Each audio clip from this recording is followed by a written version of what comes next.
Bolla gialla,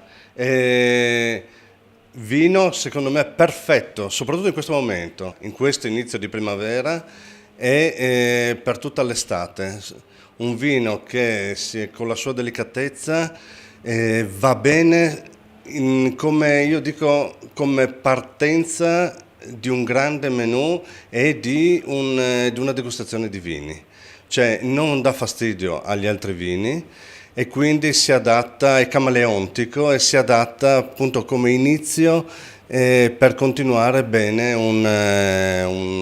una serie di piatti, di assaggi, soprattutto di piatti friulani.